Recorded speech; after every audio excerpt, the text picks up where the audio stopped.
How big of an adjustment was it for you coming to the NFL after playing a few years in the CFL? I mean, what was the most difficult part about adjusting to the NFL?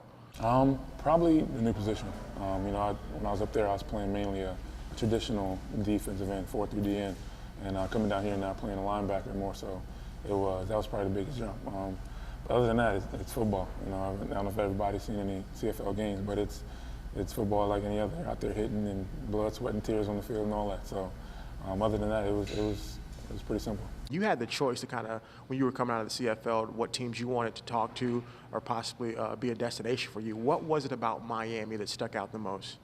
You know what? When I came out, it was a big situation for me because I had a lot of teams to sit down and look at, and could have been a number of places. So when I sat down, what I did was I just took every team and I broke them down, piece by piece.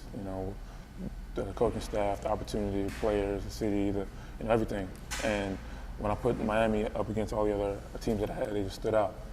Obviously, we had the best coaching staff. The opportunity was there with the two veterans who, had done this a long time, and the city Miami is just great. And like I said, I put all those pieces together, and I felt I couldn't lose. Now, Jason Taylor is the active leader in sacks amongst active players in the NFL. A few days ago, he came out and said to the New York media that Dolphin fans are going to forget about him because of you. He feels that you're that talented and you have a chance to be that good in the league. When a guy like Jason Taylor, who's done it for so many years, got so many sacks, says something like that about you, how does that make you feel as a player?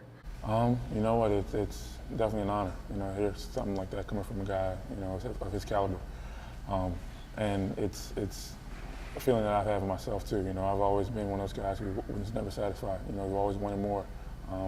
As a selfish thing and as a personal team thing. Last year we weren't satisfied with the way it came out. So, always wanting more and going in this season, I think that's going to be one of the things that hopefully works out for us. Is it safe to say to Dolphin fans that Cameron Wake is going to be a starting outside linebacker, rushing the passer, getting after running backs and quarterbacks every single down this upcoming season? I hope so. I'll keep my fingers crossed. Y'all keep your fingers crossed for me for this training camp too.